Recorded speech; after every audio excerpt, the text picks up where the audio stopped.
Welcome back. Now, Botswana has long been hailed as one of Africa's most stable democracies, but recent economic challenges and youth unemployment have heightened the stakes of this election. Polling stations across the country closed on the 30th of October, marking the end of a closely, I would say, most hotly, that's the way to put it, online contested election. A clear mandate for either President Masisi or other challenges could provide the country with a renewed direction. But close results could also raise questions and potentially lead to legal battles.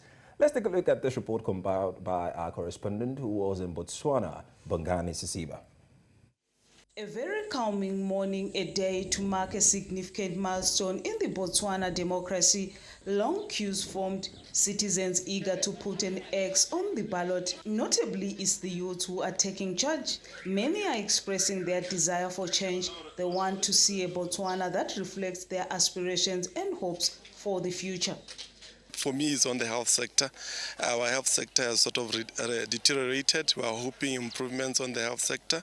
We are hoping for another improvement on the education. I think our education system also needs to be looked at. These voices signify a rising tide of political engagement among the youths, a clear message that they want to influence the future of their country. President Nyesom Wike arrived in his hometown in Reshape village to cast his vote, urging citizens to participate in this democratic process. His presence symbolized the importance of every vote in shaping Botswana's future. The voters, I want them to come out in large numbers and come and exercise their democratic right, which we have had since 1965, and will never stop. The president also addressed the allegations concerning the independence of the Independent Electoral Commission. We are confident about the independence of the IEC. You know, what is perceived as a lack of independence of IEC is really almost cosmetic. We have a parliamentary system and a protocol wherein the executive of the government presents budgets on behalf of everything else, the judiciary included. Election observers have held the voting process in Botswana. We would say that Botswana citizens have generally exhibited peaceful conduct during election. No campaign activities that we have noted, no violence that we have noted. Interactions are very civil, smooth, and considering these are people from different political parties that just come together to vote, no one wearing party regalia, citizens are taking the moment to embrace it. Voting will close at around 8 p.m. tonight, after which the crucial task of counting the votes will commence. The nation waits with bated breath in Reshape village in Botswana. For News Central, Bongani Sisiba. That was a report put together by Bongani Sisiba on Botswana's election. And just like you saw there, it was mostly peaceful, but very, very hotly contested, like Nii said. And you saw the President Nyesom Wike urging people to come out in their numbers to vote. Now, we can't exactly say if the turnout was as massive as we would expect, but like I mentioned earlier, it was very peaceful on that end. Now, joining us to discuss this is Botswana journalist Shingirai Madondo, who's speaking from Gaborone, the nation's capital. Shingirai, thank you so much for joining us. Thank you very much. So I'll start from the vantage point. What are your thoughts on the elections in Botswana? Like always, elections in Botswana are generally peaceful, and there are no incidences of violence that are usually accustomed by, people from different political parties actually fighting or engaging in violence. And this is exactly what happened yesterday when most of us took to the queues to cast our ballots. And despite the fact that it was a hot day here in Botswana, most of the people took the time and they actually grew patience to ensure that they cast their vote. And it was actually made possible by the fact that the incumbent, or rather the outgoing President Nyesom Wike actually declared the voting day and today, national holidays, and everybody had the opportunity to go out and vote without thinking of going to work. Let's talk about where the pendulum is swinging as of now, because we know that there are about 4 contenders. Aside the incumbent, we have the Duma Boko from the Umbrella for Democratic Change. We have Dumilang Saleshando from Botswana Congress Party, and we have Atile from Botswanan and Patriotic Front. And from results we're seeing online, from things that are coming in, we're hearing there might be a change at the local level for now. Do you think this will translate to the national level? Are we going to see any sort of changes? You know that Botswana Democratic Party has been holding down and been ruling since independence, basically. Do you think we're going to see anything like a change? Exactly.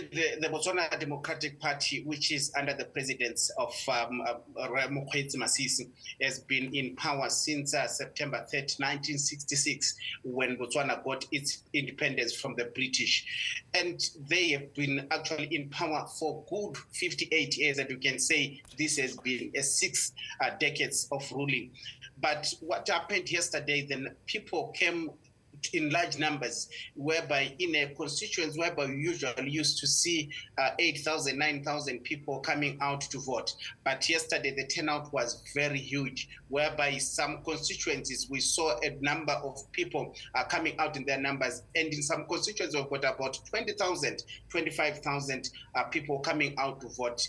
Bearing in mind that the population in Botswana is just 2.3 million and just over 1 million people registered to vote. So the quietness and the tranquility that existed yesterday, nobody ever thought the votes will be swayed in favor of the opposition parties. We were thinking it was going to be a tight contest between the ruling party as well as the coalition of the Umbrella for Democratic Change, whereby about 4 parties came together to form the Umbrella for Democratic Change. So we're thinking that it's going to be a battle between the two. But to our surprise, as results start to trickle in right now, it is the Umbrella for Democratic Change that is under the leadership of Advocate Duma Boko that is taking a lead. Now, I can actually tell you from what we got from the Independent Electoral Commission, there is official result that has been actually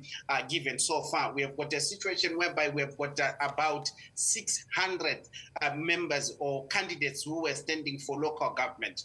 But out of the 191 that have been actually verified and confirmed by now, about 99% of those have gone to the Umbrella for Democratic Change. And now it leaves the ruling party with no much time to catch up, looking at the fact that although for the parliamentary results are yet to be announced or to be verified or to be confirmed, but history has told us that members or voters actually vote according to party lines. They actually come up, a councillor is voted by his member of parliament. So it is not going to surprise. And what is not yet confirmed by IEC so far, confirmed that about 6 members of parliament have been confirmed. But out of those 6, none is from the ruling Botswana Democratic Party. So this could be the final, or this could be the death of the ruling party in Botswana.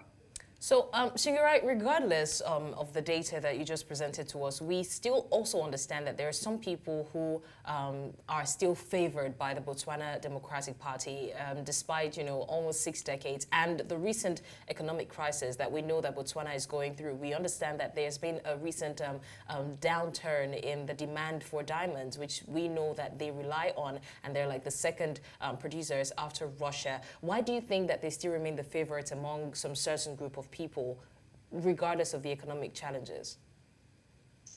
Well, the trust and the favoritism from other people is drastically dwindled. Looking at the fact that in 2019, the Botswana Democratic Party garnered 52% of the votes, which is over half of what of the people who voted in 2019. But what I can tell you right now, the Botswana Democratic Party would not even reach the 10% threshold of about the people who are still believing in this particular political party. Why?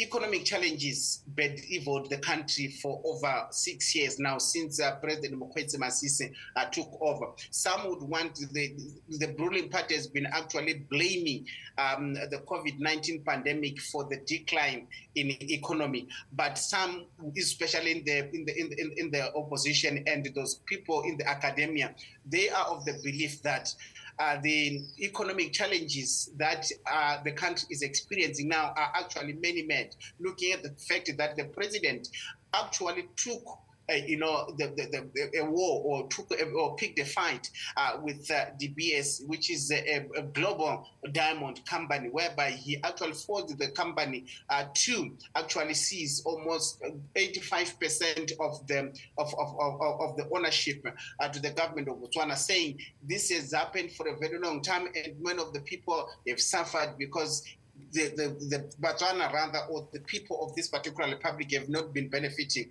But some people are saying it was a wrong approach, looking at the fact that he has been actually managing the resource well. He has been able to actually market the resource well, and there is no expertise and there is no, the knowledge of how to deal with this particular, trade in diamond. So they are saying it is the president and his political party and his cadres who actually made this particular, economic crisis that caused unemployment to reach at least 27%. And the most affected people out of the unemployed in Botswana are the youth, because out of the 27% of the people who are unemployed, 45% of them are the youth.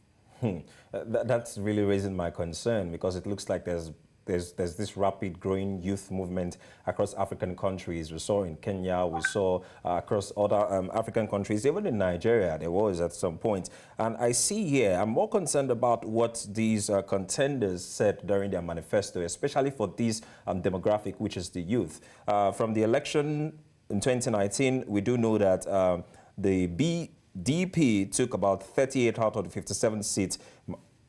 To state on record, this is the 13th parliament they're trying to set up or bring in, which would, of course, now decide to choose the president. Now, from the 61 seats that are available now, 6 have been confirmed, just as you've let us know. So we have just a large chunk, yeah, but it's looking like it's tilting on the other side. Let's focus on their manifesto.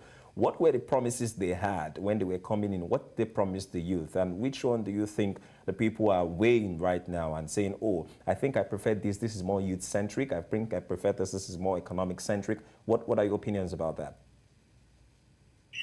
The reason why the votes, or especially the youth, actually voted for the umbrella for democratic change, which is the main opposition party, and followed by the Botswana Congress Party.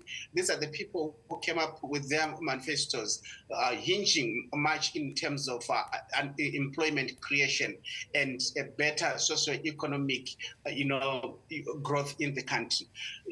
And what they've done is they actually understand that most of the we are a producing country in terms of the production of diamonds is not done in Botswana, like your polishing, your cutting, and even the marketing of it. So they are saying Botswana is exporting a lot of job opportunities to other countries, and Botswana should make sure that the resources or the natural resources that are found in this particular republic should benefit and create employment opportunities in the country by actually promoting beneficiation. And the opposition was clear and straightforward and saying Botswana Democratic Party failed to do this for the past 58 years. And what else can you promise to do in the next 2 years when we failed to do it in the past 58 years? That is why the youth came out in their numbers. And if I can tell you that I'm actually in Gaborone, and where I visited a number of polling stations that are surrounded by one of the biggest universities, that is the University of Botswana. So large numbers of the voters were actually being mobilized from the universities, from your colleges, and they canvassed the country from Gaborone to Francistown to Maung and all other areas, whereby they were actually looking for the youth and mobilizing them to to give them the necessary support and say, it is this particular moment that we can use to actually change the status quo. Look at the fact that Botswana are very peaceful people. They could not go for violence. They could not go for strikes like what happens in other countries. They could not go for protests like in other countries. They just waited and see. We are going to do it the democratic way. We are going to exercise our democratic right and make our voice being heard through the casting of a ballot, of which this was a silent and a diplomatic way that I think the ruling party did not realize, because it was well calculated, and the BDP, I can tell you, did not see this coming. Okay, so just as you've mentioned, elections in Botswana have been historically peaceful, and we can say the same for this year, because the little pockets of disruptions did not exactly affect the elections. But for some reason, people are more concerned about the post-election, and I think that we can largely attribute that to the narrow gap between the BPD and the other opposition parties. So we're hearing that security might be beefed up before the announcing of the results and all that. Do we have any information on that? Yes, indeed. This has been happening, even in the build up, like right now, I'm from the IEC command center, where there is this is where all the results are going to be verified and announced by the officials from the Independent Electoral Commission. We have seen, at the gate and surrounding the areas, there are a number of armored cars from the police. So. But to be honest with you, that alone, Hela, it is actually giving Botswana the courage and the understanding that we are not a violent nation. We are not a fighting people. But why are you trying to make things tight in a democratic dispensation? So that alone, Hela, has also actually angered a lot of people. That is why yesterday people could not go out of the queues despite how long they were. Why? Because they were of the feeling that there is no way we can do it. We cannot even try to protest because the police or the soldiers or even security agencies would come down crashing on us. So the best way is to actually do that is why I can tell you so far, of all the members of parliament that have been actually, muted, they've made it a point that no one from the BDP will never go back to parliament. So they are actually choosing between three parties. That is the Botswana Congress Party, that is under the leadership or the presidents of Dumelang Sarishando, Umbrella for Democratic Change, that is under the presidents of Advocate Duma Boko, as well as the Botswana Patriotic Front or BPF, that is under the presidents of Mipato Ratire. And this particular party, although it is not making much inroads, but it was getting a lot of support from the former president, Senator Kama Ian Kama, who actually worked for 10 good years with the current president. But soon after Masisi took over in 2018, there was a fallout between Kama and Masisi, and Kama took it upon himself that he is going to campaign and make sure that Masisi doesn't go back to the State House. That is why his campaign, and indeed, despite having spent about 3 years in exile in South Africa, but he came back to Botswana in less than a month ago. But the impact that he has made in the central part of the country, in the better northern part of the country, is actually shown that they campaigned and people were tired and timid of continuing under the leadership of the Botswana Democratic Party. Ask this last one before I let you go, because I must say most Nigerians will be envious of how the youth go about, taking action or calling for a change, because we would say across various African, not only in even Nigeria, across various African countries, it's not always that easy.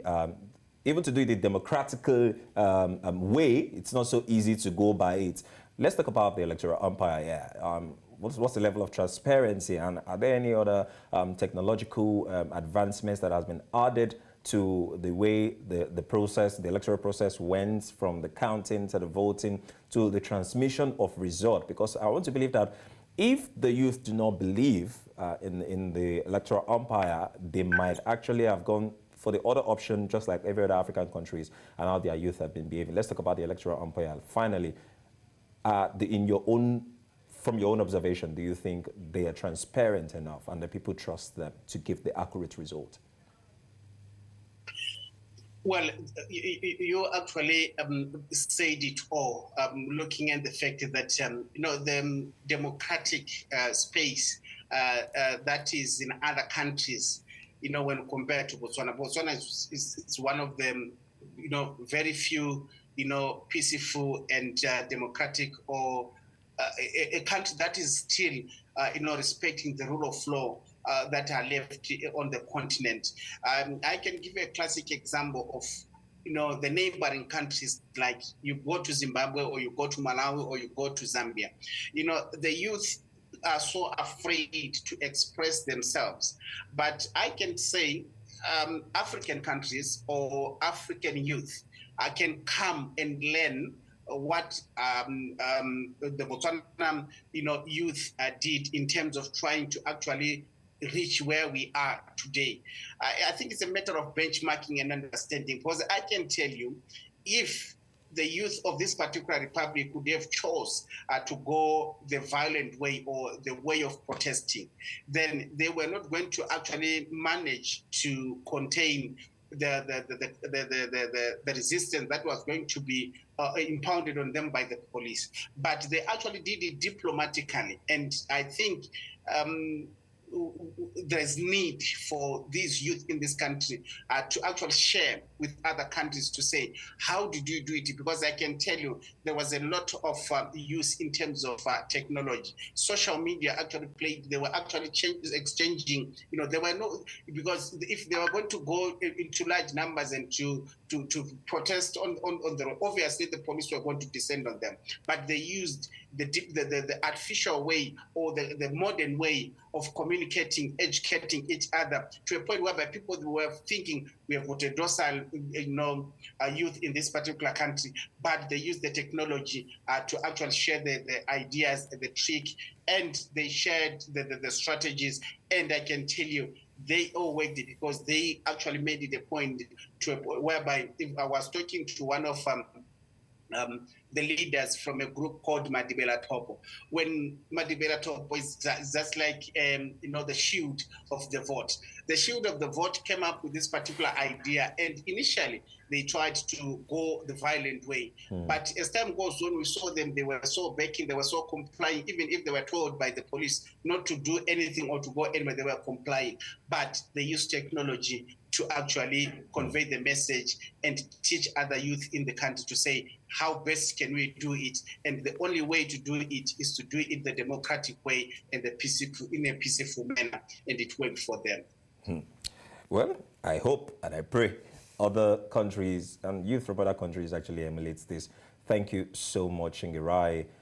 That's all we can take from you for today. Do you have any other questions for him in case you want? I don't, but thanks for giving us your updates from Botswana, talking about the Botswana elections. And of course, as I always say, we're going to see how it pans out, especially the post-elections. There seemed to be a little bit of panic as regards, what the election results would result to. But we're hoping that there's no violence whatsoever as it has started. Botswana journalist Shingirai Madondo, thank you so much for joining us and talking about the Botswana elections. He's joining us from Gaborone, the nation's capital. Thanks once again. All right, we go on a short break now. You're still watching Report Desk Africa. And when we come back, we circle back to Nigeria, where there seemed to be a little bit, well, it's been ongoing, so I don't think that it's strange to anybody. Exactly, so it's a continuum. We're going to be talking about the River State, but I say brouhaha. Political impasse. Exactly, so stay with us.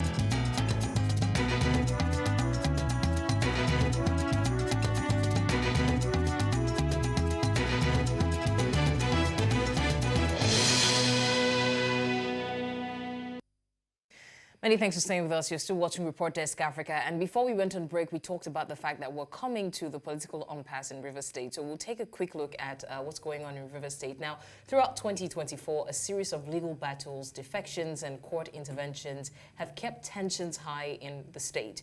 Most recently, a court order on the 30th of October halted the Central Bank of Nigeria from releasing allocations to the Rivers government, creating an additional strain on the state's administration.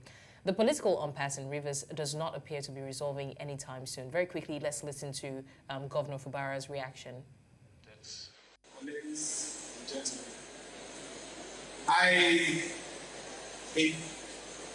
please just permit me that I have a reason for asking them to remove the podium so that you understand that I am standing here because of you. It is not the same over there. That is the truth. If you were not with us, if you have not stood with us, I won't be here this hour.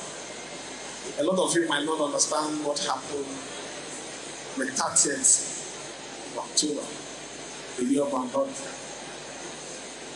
2023. It was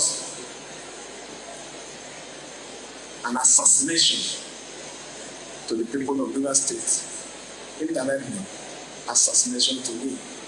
They can't kill every one of you, but they need to kill one person so that everybody will be declared dead. But somehow, somewhere, by the special grace of God and the God that we are thanking today, He turned. See why I said, I'm going to take my son.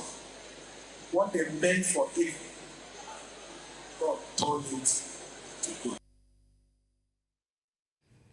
So I'm glad that he talked about, he mentioned a little bit of backstory, so we're going to help him do that, because just like me, I'm sure a lot of people are lost in one episode or the other of this political drama. So very quickly, taking it back to the 29th of October 2023, there was an arson attack, and that's what he was talking about, on the State House of Assembly complex. And then to the 30th of October 2023, pro-Wike lawmakers initiated impeachment proceedings against the Governor Fubara. On the 11th of December 2023, the 27 pro-Wike lawmakers defect from PDP to APC. I'm sure a lot of people remember that. Now, on the 13th of December 2023, Edison Ehie, the speaker of the four-member faction, declared the seats of the 27 pro-Wike lawmakers vacant. Fast forward to the 18th of December 2023, Fubara and Wike signed a peace deal at a meeting convened by the president at the presidential villa Abuja. So just like a middleman mediating, and we were hoping that it was going to stop there, but no, it didn't. Now, on the 20th of December 2023, the lawmakers withdrew the impeachment notice against the governor. On the 4th of July 2024, the appeal court in Abuja reinstated the pro-Wike lawmakers. The appellate court said the lower court lacked jurisdiction to grant the ex parte order it issued. And on the 9th of July 2024, pro-Wike lawmakers gave Governor Fubara a 7-day ultimatum to represent the 2024 budget to them for consideration, their first legislative action after reinstatement. And the tension kept brewing till 21st of July. A federal high court in Abuja declined pro-Wike lawmakers' prayer to stop Governor Fubara from spending state funds. And as of 20th of September, another federal high court dismissed the suit seeking to sack pro-Wike lawmakers. Fast forward again to 5th of October this year, Fubara braved the odds and conducted local elections in the state. And I think that was the height of it for them. They could not stand that. And by the 10th of October, the Court of Appeal Abuja affirmed the nullifications of Rivers 2024 budget. And where we are currently is that the court has stopped CBN from releasing allocations to Rivers government. By the way, blessings, when I searched online for what the allocation is, as at 2022, they were receiving 293.79 billion naira. It was increased in 2023 to 339.53 billion naira. Federal allocation.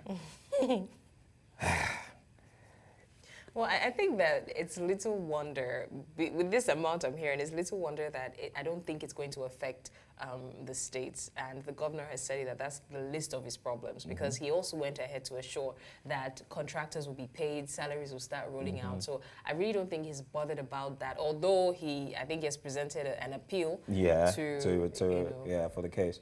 What just also bothers me is that it's not the first time this is happening. Anyways, it happened to Lagos at some point, I think a few years back, where the federal allocation was actually cut off and Lagos survived. But not all states can survive that. And should that be a weapon to say, oh, let's set this impasse, let's bring these tensions to a halt? There are other ways I think can work. The last mediation the president actually tried to do, I think, didn't yield any fruit. Obviously. Because it seemed, and one of the blames then was that, oh, the president has spoken, let both parties respect what the president has said. But it seemed that they wanted, allegedly, they wanted Fubara to do so much, to sacrifice so much, while the other party just gets to hold the victory flag. And I don't think that went that well with him at all. And this thing you said about weaponizing the allocation, I think we've, would I say, gone past that, or we've not even reached that level, because we are impoverished in this country.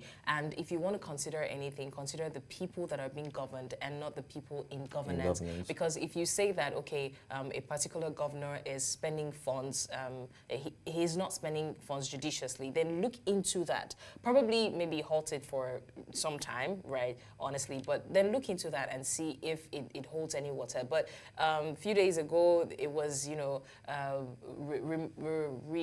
what's the word now? Return. They have all the money you've spent, and then before you know, they slammed them with that court order that they are no longer receiving. My question is, okay, if at all that is where their sustenance is based on, how will the people survive? Already, we're still battling, the state government, the federal government, because the allocation is not enough. It's not enough. So if we claim that that is what our sustenance is heavily dependent on, why should the people have to suffer for the misconduct of one person? And that is alleged.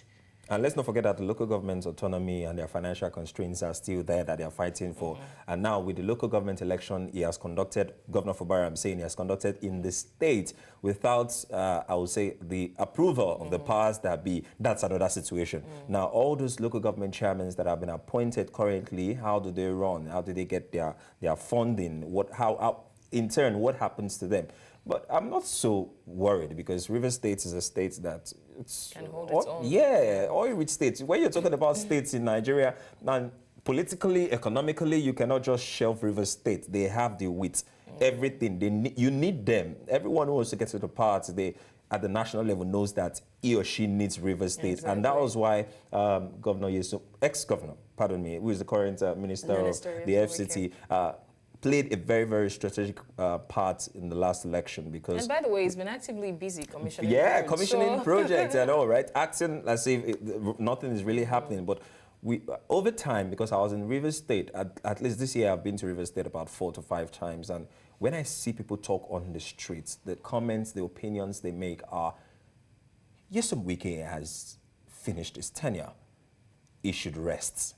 Let's Governor Siminalayi Fubara do his thing, rule, and just let the people have peace. But it seems that one side is bent on saying, you know what, I have a structure here, and it must stand and it must continue. Because sometimes it really surprises me. This is the same Nyesom Wike who handed this man to the people. Governor Siminalayi Fubara, I remember during the Thanksgiving, because we took it live in New Central, and he said, oh, this is the man I trust. He's going to do the job. I believe him. He's going to do this. So what happened? So I think that for Nigeria, 2 things I'm going to say. I think that for Nigeria and Nigerians, Godfatherism reigns supreme. It seems, this is not me, throwing striplets at anybody, but for someone to come out and they ask you, why do you want to be the president? And your answer is, I am the next. It means that you have utmost reliance on the people that you have put there. So that alone means a lot to the people in governance. The reason they would call you a godfather or respect you, revere you, is because you have that. You hold everybody. So they would do against all odds. They would want to maintain the influence they have on a place, whether or not they're still there. And I think that would lead me to my next point. We should stop throwing this word around carelessly, autonomy. There's nothing like autonomy autonomy, because how is it autonomous when there is everybody is still, because if you look at it, almost everyone in governance is power drunk. We've said this over and over again. Someone asked me one time that, what is the one thing you think we can take away from governance that would make our government different? And I said the perks in it. That's the benefits. The benefits, in it. Because if everybody is coming as a volunteer, you would know that you are doing this on your own and you're not getting it. But if there are all these little, side benefits, it's not just financial, your power, your influence. Easily and grow grow like normal public servant. So I do not believe in autonomy yet in this country, because everybody is trying to dip their fingers in something and just hold on to it. Whether it's so baffling that that clause, whether or not you are there, if it's that you were still in that state and maybe you're just relinquishing power. It's different. But you're not. Because how do you really explain, according to what we heard, with the list of commissioners Governor Fubara was able to appoint, I think he had about just 2 or 3 people in the whole cabinet. And what's on the ground, we're telling us that ex-Governor Nyesom Wike was one who appointed. So how can you be heading a team or leading a state whereby you don't have 10% control of the people that are working for you? Everyone that is working there is probably a loyalist of the ex-governor. How exactly do you function? And this is not just playing in Rivers State, it's playing even at the national level. Someone was saying to me, he said, God forbid the president will live long. That he doesn't even pray anything happens to the president right now, because who will he leave the country to? Is it the Vice President Shetima? Or even if you don't leave it to that one, is it the Senate President? Oh, come on. We are in pain. According to Nigerian parlance, already these people are misyanning. And on a steady. It is another baffling thing that their character literally seeps through. They can't hide who they are. So you look at them and you wonder, are these the people? And I feel like to a large extent, we're not exactly, because if you look at what's happening in Rivers State, the federal government should be able to stand their ground beyond the middleman mediating. People come where you settle when it's not father and children. Eventually it's going to be a nationwide problem. Yes, it's going to affect everything. Yes, if it's not sorted. So if they're fine, you try the mediating thing, it doesn't work, then look into it. If you have to sanction. If you have to, some people need to step down, let them step down, because eventually from the local to the state, it's going to affect the entire nation. Do you know at some point, I think Ijo youths, or I've forgotten their names particularly, were threatening that if ex-Governor Nyesom Wike does not drop his leash on the state, they were going to start vandalizing pipelines and all those things, which would have affected the nation generally. Now, these are concerns. And we know that Rivers State is a state. It's not like they really have some sort of economic, I will put it that way, an average Rivers man, when you see him and you ask him, what do you do? They practically introduce themselves like, I'm a practicing politician. It's a career path. You understand me? It's not like there's some sort of blue economy you find in Rivers State. So this is all they depend on. Politics is the career. So they take it as a big deal. And I think that if the governor is not, and I was hearing this when I was on ground in Rivers State, people were saying, if ex-Governor Nyesom Wike was still the governor, it wouldn't take 10% of what is currently dishing out to Governor Fubara, because he would have dealt with him. You see how local government chairmen, ex-local government chairmen spoke to Governor Fubara at some point. There was an assassination attempt. Yes. The security forces in his own state, where he is the chief security officers, were against him at some point. And all these things, you start asking yourself, where is the place of the federal government? I mean, we're all here when he has to stand on the podium and literally demand respect. As a governor, you're supposed to command it, whether or not you ask for it. But the fact that you're having to even demand it, and I think he made a scapegoat of somebody just to make them know that, forget this thing you're doing, no, I'm still the governor, you know? It's just, it's I don't know, man. It is well. We sincerely hope that things turn out better in Rivers State, because it seems like it's over a year now and he has really not enjoyed being the governor of Rivers State. And with this federal allocation cut off, let's see how it actually turns out in the coming days. I'm just more I'm pitying the residents, because they are going to be the ones to suffer. The political elites in the states will probably have enough to fend for themselves. And with the inflation, with the rising cost of foodstuff, and of course with fuel hike in fuel prices right now at 1,025 naira. And remember, back then when it was still 998 naira, I remember the last time I went to Port Harcourt, they were selling for about 1,350 naira. So I'm wondering what it's being sold for now. So that's a whole lot they have to bargain. And I pray it gets better for them. I hope so. I hope so. We've run out of time, but we're definitely quickly going to give you the forecast and let you know what we're expecting in the coming weeks. And the first story on our forecast list, according to Bernard, we're looking into our crystal ball, is to tell you that the Mozambican Medical Association has reported the death of at least 10 people and 63 injured by gunfire during the post-election protest. Now, tensions remain high as opposition candidate Venancio Mondlane, who came in second, calls for renewed protests. Now, South Africa's government forecast higher budget deficit and debt for next 3 years, even as improved electricity supply suggests better growth prospect. New reports gathered shows that for the next fiscal year, the deficit is expected to be 4.3% of GDP compared to the earlier 3.7% estimate. And still going back to politics, in preparation for the Ondo State governorship election in November 16, political parties will join in signing a peace accord on November 8, like that ever works. Now, this initiative organized by the National Peace Committee in collaboration with the Independent National Electoral Commission, INEC, seeks to ensure a peaceful election process. We'll see how that goes. Why did you say you wish that I didn't say I wish. I said it doesn't work. Like, I've given up hope. Now, I'm looking forward to that, yeah, because it's the battle of the deputies. Both candidates were once the vice of the deputy of the late Akeredolu. So they understand the terrain, they understand what it takes. They've both been in power at the same level. Yeah. So now they are if just it were one person, it would have been an edge. Yeah, but now it's going to be a tough call. But of course, one is in the ruling party. Let's see how it pans out.